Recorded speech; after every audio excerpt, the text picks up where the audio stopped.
Thornwood Manor had stood on the bluffs overlooking the Pacific Ocean for nearly a century. Built in 1928 by a railroad magnate with more money than taste, it had passed through a dozen hands before falling into disrepair in the early 2000s. When I first saw it 3 years ago, the gardens were overgrown, the ballroom ceiling was water-stained, and the grand staircase had a crack running through 3 of its marble steps. I had fallen in love with it immediately. Now, standing in the restored foyer with its gleaming chandeliers and polished floors, I watched my family attempt to destroy the wedding I had spent 2 years planning. "We're canceling this venue," my mother announced to Helena, the event coordinator, with the kind of authority that came from decades of getting exactly what she wanted. "The wedding is off." Helena, a composed woman in her 50s who had coordinated hundreds of events in this space, looked from my mother to me with obvious confusion. "I'm sorry, Mrs. Lawson, but I don't have any cancellation request from the bride. The bride doesn't know what she's doing." My mother cut her off with a wave of her hand. "She can't afford this place anyway. We all know that. This wedding is a fantasy that's gone on long enough." My father stepped forward, his corporate lawyer persona fully activated. "We'll need a full refund of whatever deposit was paid. I'm sure you understand that under the circumstances, holding funds for an event that won't be taking place would be legally questionable." "Robert, please." My Aunt Patricia placed a hand on his arm, though her expression suggested support rather than restraint. "Let them handle this professionally." The them in question was the small army of family members who had descended on Thornwood Manor this morning, ostensibly for a final walkthrough before tomorrow's ceremony. My mother, my father, Aunt Patricia, Uncle William, my grandmother Eleanor, my younger sister Madison, and Madison's husband Derek, all gathered in the foyer like a jury that had already reached its verdict. I stood slightly apart from the group, next to my fiancé Nathan, who was gripping my hand so tightly I could feel my engagement ring pressing into my finger. His parents, Susan and Michael Chen, flanked his other side, their faces reflecting the same bewildered horror I felt.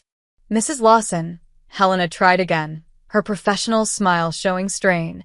"I really need to speak with Ms. Lawson, with Olivia, directly about any changes to the event." "Olivia has nothing to say."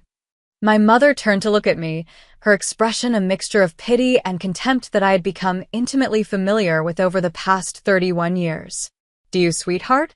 You can't actually afford this venue. You can't afford that dress you picked out. You certainly can't afford to marry someone without a real career." Nathan stiffened beside me. He was a marine biologist who had spent the last decade studying coral reef restoration, work that was important and meaningful, even if it didn't come with a corner office or a 6-figure salary. "Catherine." Susan Chen's voice was sharp. "That's completely uncalled for." "Is it?" My mother raised an eyebrow. "I'm simply stating facts. Olivia works at a nonprofit. Nathan studies fish. Between the two of them, they probably make less than Madison's shoe budget." She laughed at her own joke, and several family members joined in.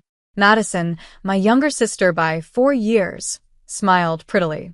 She had always been the golden child, married at 25 to Derek, an investment banker who came from old money and worked at a firm that managed even older money. Their wedding had been a $2 million affair at the Ritz-Carlton, featured in 3 bridal magazines, and talked about in our family with the kind of reverence usually reserved for religious experiences. My wedding, by contrast, had been met with skepticism from the moment I announced my engagement. "The venue alone is $80,000, my father said, addressing Helena as if I weren't standing right there. "Ever checked?" "There's no way Olivia could have afforded the deposit, let alone the full amount. Either she's committed fraud, or someone else is paying for this. Either way, we need to sort it out now, before this charade goes any further." "It's not a charade," I said quietly. Every head turned toward me. It was the first time I had spoken since the ambush began. "Oh, honey." My mother's voice dripped with condescension. "We know you want this to be real. We know you've dreamed of a beautiful wedding in a beautiful place. But dreams don't pay bills. And frankly, after everything Nathan's family has failed to contribute," she shot a pointed look at Susan and Michael, "it's time for someone to be honest with you. We offered to contribute, Michaelchin said, his voice tight with controlled anger. Multiple times. You refuse. Contribute what? A few $1,000s? My father laughed. This venue costs more than your house.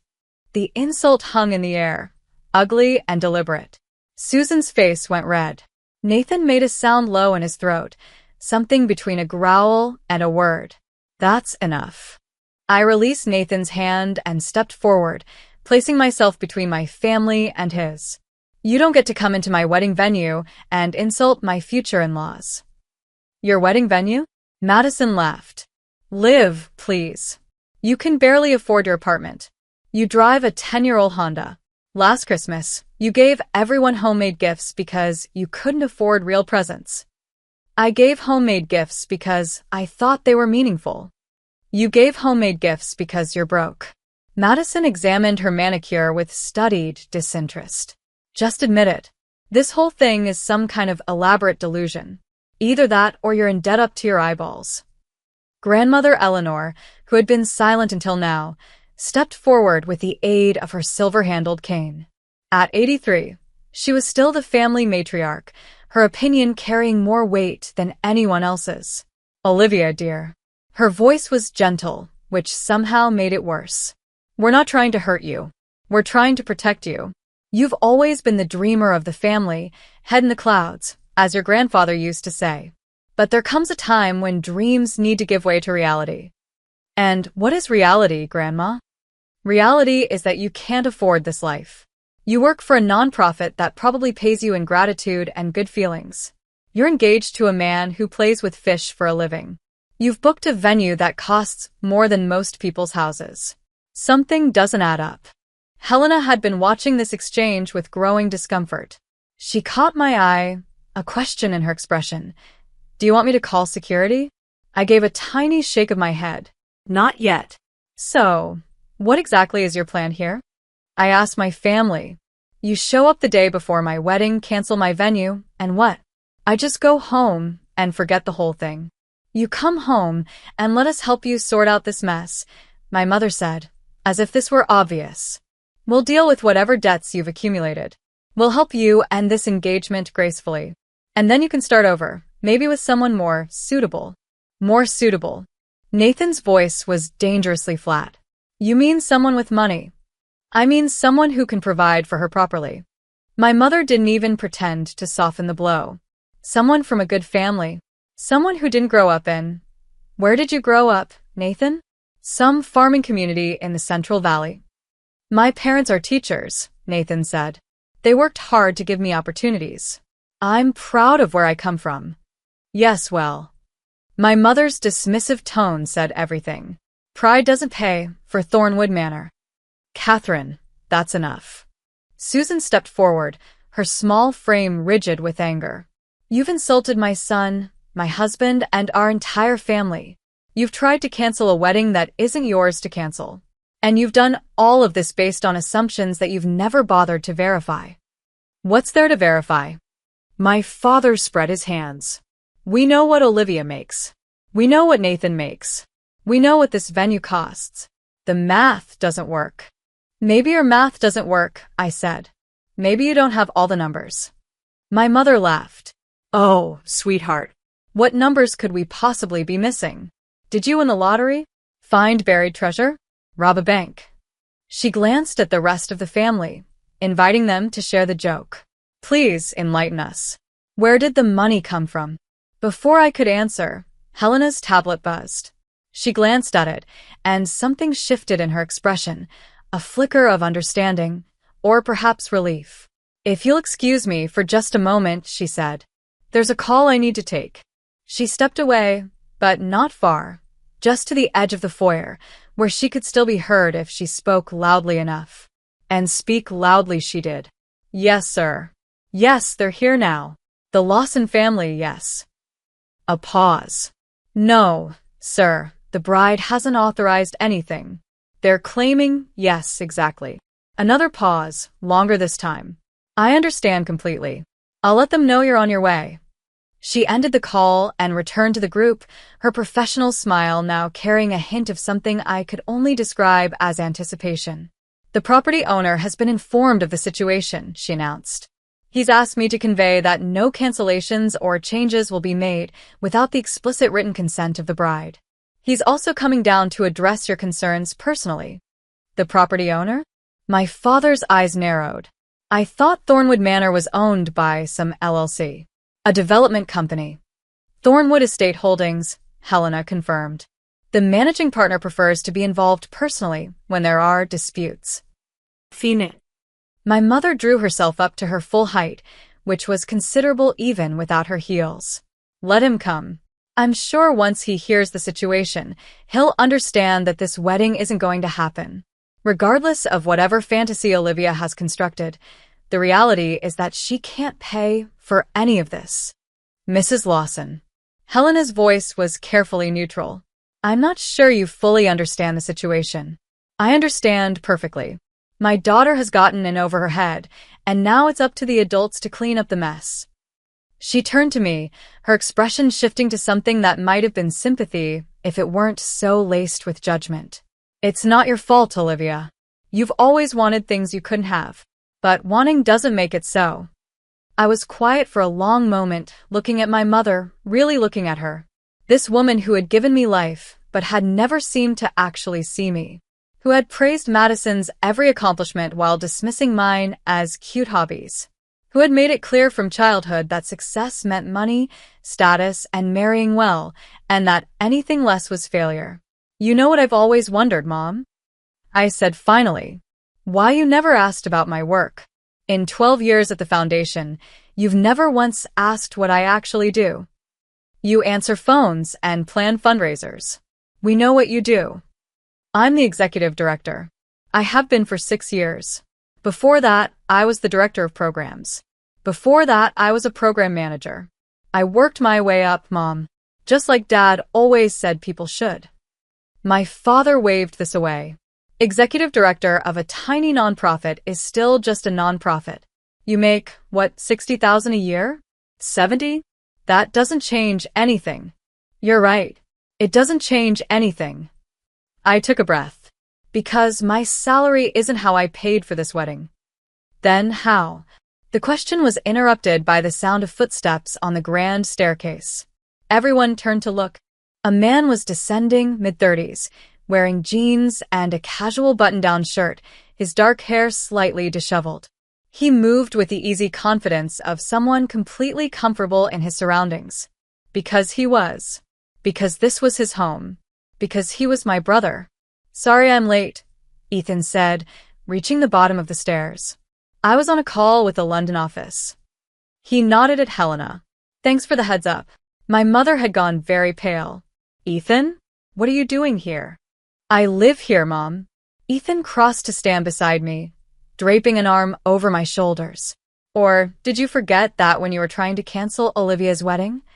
Ethan Lawson, the firstborn. The prodigal son who had left home at 18 after a spectacular fight with our parents and hadn't looked back. He had worked 3 jobs to put himself through college, then 3 more to fund a startup that had failed, and then another startup that had succeeded spectacularly. By 30, he had sold his second company for 9 figures and effectively disappeared from the public eye. Our parents had spent years trying to reach out to him, to bring him back into the fold, to claim credit for his success. He had rebuffed every attempt, but he had never stopped talking to me. I don't understand, my father said slowly. You own Thornwood Manor? I bought it 3 years ago. It was falling apart and I liked the bones. Ethan shrugged. Olivia helped me with the restoration. She has a good eye for design. Probably would have been an architect if anyone had ever encouraged her. My mother's eyes darted between us, trying to calculate this new equation. So, you're paying for her wedding? As some kind of charity. I'm paying for her wedding because she's my sister and I love her. Because she's marrying a good man who makes her happy. And because Ethan's voice hardened. She deserved to have one day that wasn't about you trying to make her feel small. We weren't trying to make her feel small, Aunt Patricia protested weakly. Really? Because it sounded a lot like you were calling her broke, delusional, and incapable of making her own decisions. In front of her fiancé's family. Ethan turned to the Chens, his expression softening. Susan Michael, I'm sorry you had to witness that. The Lawson family has a long history of being terrible to anyone who doesn't fit their idea of success. Ethan, that's not fair, my mother said. We were trying to protect Olivia. You were trying to control Olivia. Like you've always tried to control all of us. Ethan's arm tightened around my shoulders. The difference is I escaped early enough to build my own life. Madison gave in and became exactly what you wanted. And Olivia? He looked at me with something like pride. Olivia found a way to be herself, while you were too busy being disappointed in her to notice. We're not disappointed, my father said, though his voice lacked its usual conviction. We just wanted more for her. More of what? More money? More status? More misery? Ethan shook his head. She runs a nonprofit that provides housing assistance to homeless families. She's helped over 10,000 people find stable housing in the past decade. She makes $68,000 a year, and she's happier than Madison has ever been in her $2 million house with her investment banker husband. Madison's face flushed red. Excuse me? It's true and you know it. Ethan's voice wasn't cruel, just matter of fact. I'm not saying your life is bad, Madison. I'm saying you live by their rules, and their rules don't actually make anyone happy. They just make people rich and respectable and miserable. The foyer had gone silent except for the distant sound of waves crashing against the bluffs outside. My grandmother was leaning heavily on her cane, her face unreadable. My parents looked like they had been physically struck. The wedding is tomorrow, Ethan continued. Olivia is getting married here, in this house, to the man she loves. The venue is paid for. The catering is paid for. The flowers, the music, the photographer, all paid for. Not because Olivia couldn't afford a wedding, but because I wanted to give my sister one day of absolute perfection without any of you finding a way to ruin it. But you didn't tell us, my mother said. All these years, you didn't tell us you owned this place. You didn't tell us you were back in contact with Olivia. Because I knew exactly what would happen if I did. Ethan's voice was flat. You would have found a way to make it about you. To take credit for my success. To use my money to control Olivia the way you use yours to control Madison.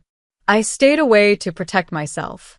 I stayed connected to Olivia because she was the only one who ever loved me without conditions. My mother's eyes filled with tears. That's not true. I love all my children. You love the children who do what you want. You tolerate the ones who don't. Ethan finally released me and took a step toward our mother. When I dropped out of law school to start my first company, you told me I was throwing my life away. When I was sleeping on a friend's couch because I couldn't make rent, you offered to help, but only if I came home and took the job Dad lined up for me. When I finally succeeded, you suddenly wanted to introduce me to all your friends as your entrepreneur son.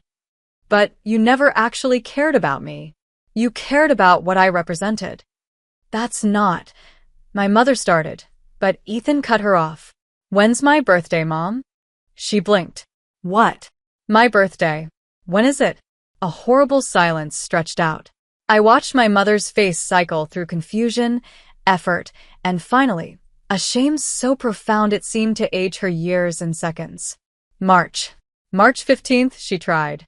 November 2nd, Ethan said quietly. I turned 35 last month. Did you call? Send a card?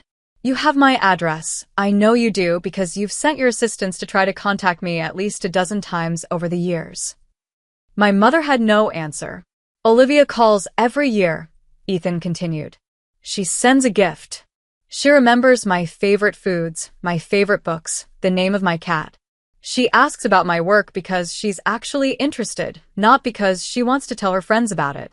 She's the only person in this family who ever made me feel like I mattered, not for what I could do or what I could become, but just for who I was.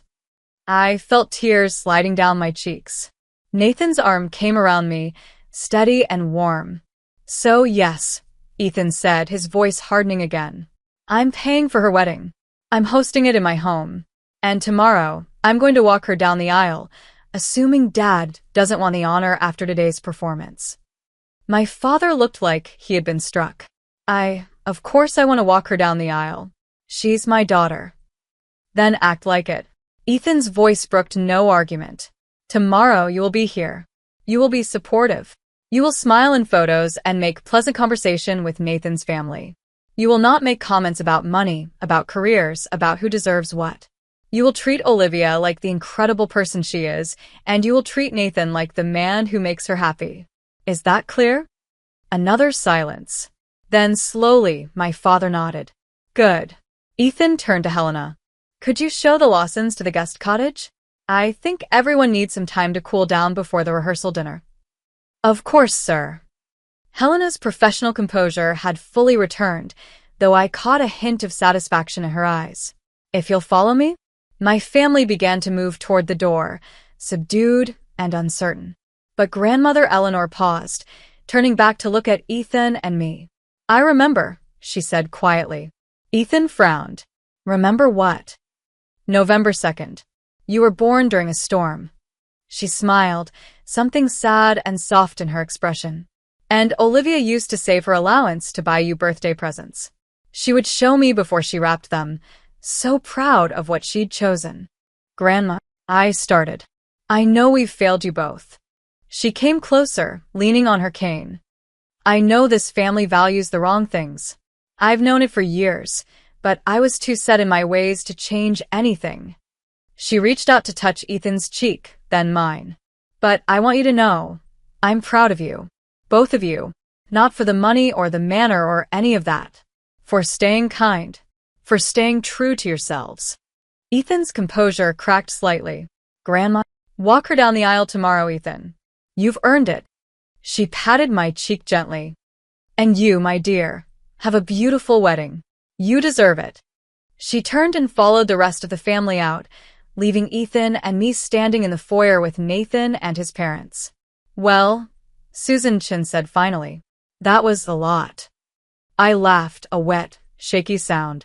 I'm so sorry. I knew they could be difficult, but I never thought they'd actually try to cancel the venue. Don't apologize for them, Michael said firmly. You're not responsible for their behavior. He's right. Nathan pulled me closer. You're not your family, Liv. You've never been your family. Speaking of which, Ethan straightened his shirt, his composure returning. The rehearsal dinner is in 4 hours. I've got the chef making Nathan's mom's fried rice recipe. I hope that's okay, Susan. I found it online and thought it would be a nice touch. Susan's eyes widened. You're serving my recipe at the rehearsal dinner? Family recipes from both sides. That's what this wedding is about, right? Bringing two families together. Ethan smiled. The fact that it might annoy my mother is just a bonus. Susan laughed, a genuine, delighted sound. I think I'm going to like having you as family, Ethan. Likewise. He turned to me. Now, you have a wedding to prepare for. Helena will show you to the bridal suite. I had it redone last month, and I think you're going to love it. Nathan, the groom's quarters are in the East Wing. I suggest you both get some rest. What about you? I asked. I have some phone calls to make. He pulled his phone from his pocket, starting with the family lawyer, just in case Dad decides to make any more trouble between now and tomorrow. You think he will? No. Ethan shook his head. I think I scared him enough to behave. But preparation beats hope every time.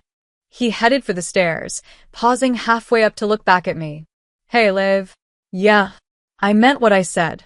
You're the reason I stayed sane all those years. The reason I didn't just cut the whole family off and disappear. His expression softened. You saw me when no one else did. I just wanted to return the favor. Before I could respond, he was gone, disappearing up the stairs to whatever corner of this enormous house he called his own.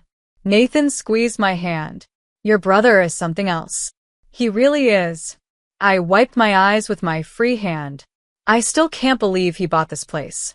He never even told me until the renovation was finished. Just called one day and said, Hey, wanna come see my new house? That sounds like something he'd do. Nathan kissed my forehead. Come on.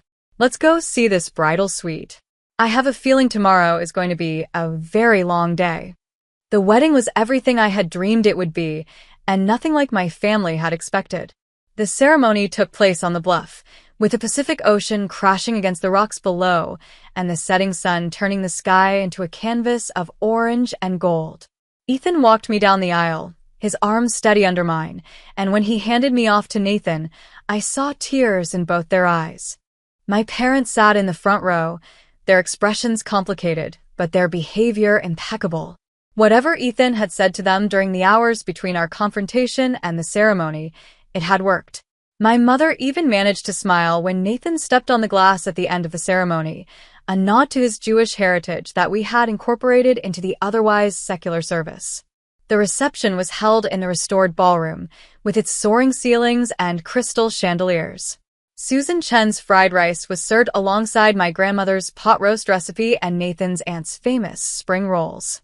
The toasts were heartfelt, the dancing was joyous, and for one perfect evening, both families came together as something approaching a single unit. Around midnight, when the party was winding down and Nathan and I were preparing to leave for our honeymoon, my father found me alone in the garden. Olivia. I turned. He looked older than he had that morning, as if the day's events had stripped away some of the armor he usually wore. Dad. He came to stand beside me, looking out at the moonlit ocean. I owe you an apology. You apologized at the rehearsal dinner. That was a public apology. This is a private one. He was quiet for a moment. I spent so many years trying to make you into something I understood that I never bothered to understand what you already were. That was wrong. And I'm sorry. Thank you. I'm also sorry about what I said about Nathan's family. They seem like good people. They are good people. Yes. Another pause. Better than us, probably. I didn't argue with him. Ethan said something today that I can't stop thinking about. My father turned to face me. He said you were the only one who ever loved him, without conditions. Is that really how both of you see it? That our love came with conditions? I considered the question carefully. I think your love is real, Dad. I've never doubted that you love us.